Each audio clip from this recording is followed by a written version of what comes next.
This is a guide to the practical exam for SP0516.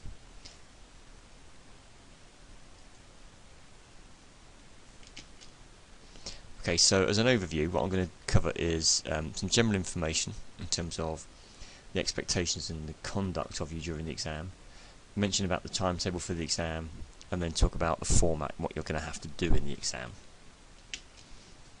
Okay, so this is for the candidates, so you're going to have to take part as a candidate, and for most of you, you will be expected to take part as a participant too. Okay, so you need to arrive 5 minutes before the start time.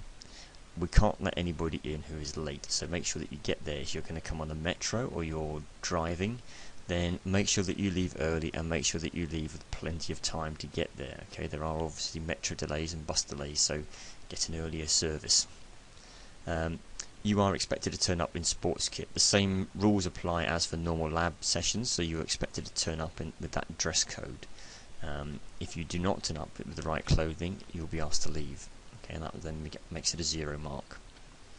Throughout the exam, you're under exam conditions, so there will be times when you'll have to sit around and wait. Obviously, other people are being examined at that time, so we can't have you, chatting away, making lots of noise. You can't communicate with other candidates. You cannot be on your phone. These are still exam conditions, so please make sure that you do not have your phone out.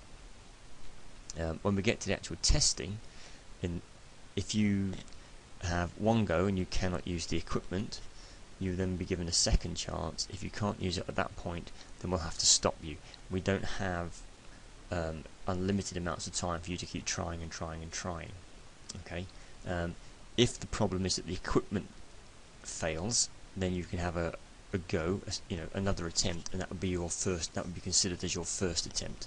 But if you can't use the equipment properly and it's working correctly on the first go, then you'll given a second chance, and at that point you'll be asked to stop. Okay. Obviously, you will be asked to participate at various points in time. Again, same thing. You've got to turn up in kit. When you're the participant, only follow the instructions you're given. You might know that they're incorrect because you might know how to do the test properly, but the person doesn't. You cannot do the correct thing if they instruct you to do the incorrect thing. Okay, you have to follow what they tell you. You cannot try and correct the candidate, verbally or non-verbally, because that will be collusion, and that is a case of academic misconduct. Okay, so just follow the instructions that you're given. You may be instructed to complete tests maximally, but you don't actually have to do that. Okay, so the jumps and the cyclogometer, you don't need to do that maximally. You can just kind of go through the motions. We're assessing the person and their ability to conduct the test, not on your ability to produce a good score. Okay, so how will it work on the day? So you need to wait outside the track area until you're called in. A member of staff will come and they'll get you. At that point, your group will be split in half. Okay, one half will go to the Douglas bags, the other half will go and sit on the track, and they'll be called up in pairs to do either a jump or a cyclogometer test. When each half has completed their part, you'll swap round. So by the end of the exam, you'll have done a Douglas bag and then either a jump or a test with a cyclogometer. Once you've finished all of your tests, you are then free to go. Or you will be asked to go, I should say, really. Okay, so you then need to leave the exam arena. Okay, so that's the format. In terms of the timetable, this is available on ELP. There's a bit under assessments, and there was also an announcement put on Blackboard to tell you what times you're on. The week prior to the exam, there are some practice times. These have been scheduled because there's so many of you, and there's a limited space and equipment. There is a time allocation for you to do your practice. If you do not turn up at that time, you will not be able to practice. Okay, it is as straightforward as that. So there are very strict criteria in terms of what goes on. As far as the practice sessions go, you can come in and use the equipment. There will be technicians on hand. They are not there to tell you the protocols. You should know them by now. They are only there to provide advice about how to use the equipment, how to operate the equipment. You are expected to know the protocol by that stage. Okay, so the exam itself, when you go to do your Douglas bag, the group that's on doing the Douglas bags will be taken into the main physiology lab. You'll be split into two halves, okay, and then each group will do the same thing. You'll just be assessed by a different person. Within those groupings, a pair at a time will be called up, and that will be done at random. You won't get to choose the pairs. We'll have the sheets and we will call you up. One person will do the collection and one person will do the timing of the Douglas bag. You'll then swap over roles. Once you've done that reverse role, you will then return back to your group.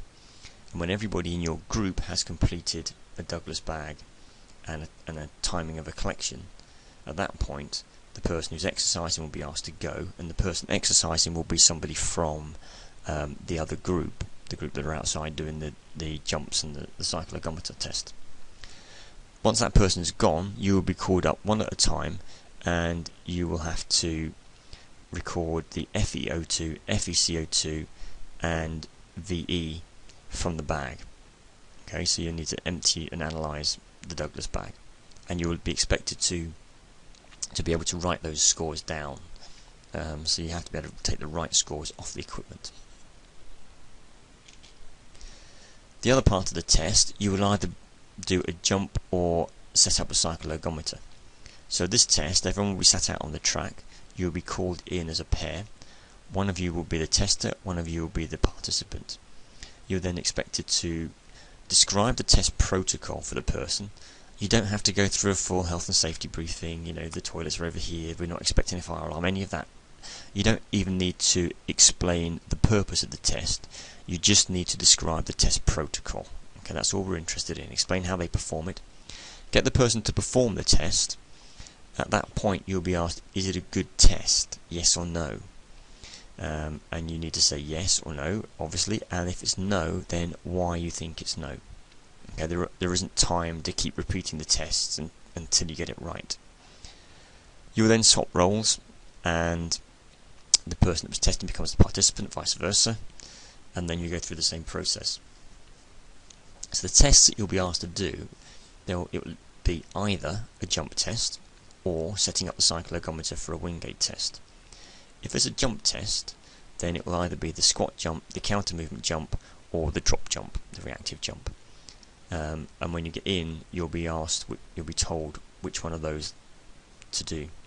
If it's setting up the cycloergometer, then what we want you to do is to get the person's mass, then calculate the load, and apply the correct load onto the ergometer, and put the information into the program on the computer. Okay, so to do that, you'll need to know what the loading is that goes on the Wingate test. So you need to look that up, and you'll then need to do a calculation to calculate the correct load and apply that load onto the ergometer. So that's what's required of you during the practical exam. The discussion board is up and running, so you can post some questions on there if you want to. And I would rather you did that than send me lots of individual questions.